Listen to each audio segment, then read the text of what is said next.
दोस्तों, हर हर महादेव। इस वीडियो में बात करेंगे केदारनाथ ज्योतिर्लिंग के विषय में। दोस्तों, केदारनाथ महादेव के विषय में कई कथाएं हैं। स्कंद पुराण में लिखा है कि एक बार केदार क्षेत्र के विषय में जब पार्वती जी ने शिव से पूछा, तब भगवान शिव ने उन्हें बताया कि केदार क्षेत्र उन्हें अत्यंत प्रिय है। वे यहाँ सदा अपने गणों के साथ निवास करते हैं। इस क्षेत्र में वे तब से रहते हैं जब उन्होंने सृष्टि की रचना के लिए ब्रह्मा का रूप धारण किया था। स्कंद पुराण में इस स्थान की महिमा का एक वर्णन ये भी मिलता है कि एक बहेलिया था जिस हिरण का मांस खाना अत्यंत प्रिय था।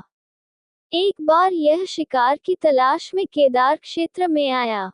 पूरे दिन भटकने के बाद भी उसे शिकार नहीं मिला। संध्या के समय नारद मुनि इस क्षेत्र में आए तो दूर से बहेलिया उन्हें हिरण समझकर उन पर वाण चलाने के लिए तैयार हुआ। जब तक वह वाण चलाता, सूर्य पूरी तरह डूब गया। अंधेरा होने पर उसने देखा कि एक सर्प मेढक का निगल रहा है। मृत होने के बाद मेढक शिव रूप में परिवर्तित हो गया। इसी प्रकार बहेलिया ने देखा कि एक हिरण को सिंह मार रहा है।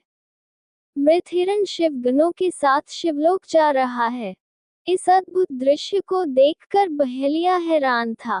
इसी समय नारद मुनि ब्राह्मण वेश में बहेलिया के समक्ष उपस्थित हुए। बहेलिया ने नारद मुनि से इन अद्भुत दृश्यों के विषय में पूछा। नारद मुनि ने उसे समझाया कि यह अत्यंत पवित्र क्षेत्र है। इस स्थान पर मृत होने पर पशु पक्षियों को भी मुक्ति मिल जाती है। इसके बाद बहेलिया को अपने पाप कर्मों का स्मरण हो आया कि किस प्रकार उसने पशु पक्षियों की हत्या की है।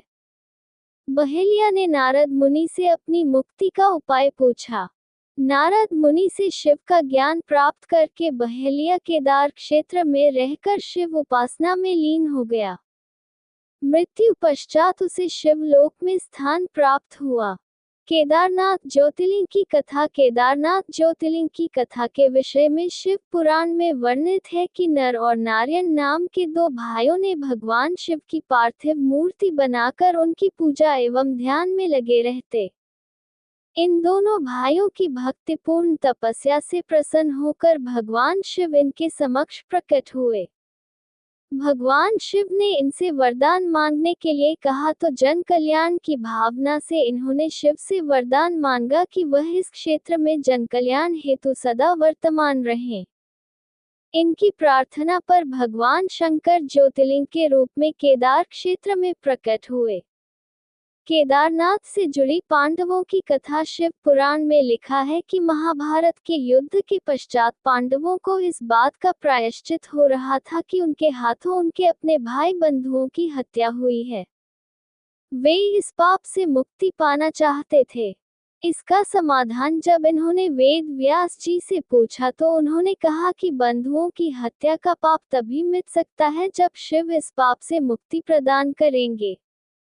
शिव पांडवों से अप्रसन्न थे, अतः पांडव जब विश्वनाथ के दर्शन के लिए काशी पहुंचे तब वे वहां शंकर प्रत्यक्ष प्रकट नहीं हुए।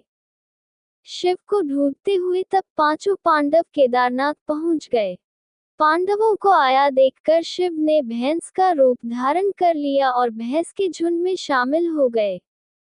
शिव की पहचान करने के लिए भीम एक गुफा के मुख के पास पैर फैलाकर खड़ा हो गया। सभी भैंस उनके पैर के बीच से होकर निकलने लगी, लेकिन भैंस बने शिव ने पैर के बीच से जाना स्वीकार नहीं किया। इससे पांडवों ने शिव को पहचान लिया। इसके बाद शिव वहां भूमि में विलीन होने लगे। तब भैंस बने भगवान शंकर को भीम ने पीठ की तरह से पकड़ लिया। भगवान शंकर पांडवों की भक्ति एवं दृढ़ निश्चय को देखकर प्रकट हुए तथा उन्हें पापों से मुक्त कर दिया। इस स्थान पर आज भी द्रौपदी के साथ पांचों पांडवों की पूजा होती है। यहाँ शिव की पूजा भैंस के पृष्ठ भाग के रूप में तभी से चली आ रही है। दोस्तों, अगली वीडियो देखने के लिए चैनल सब्सक्राइब करें।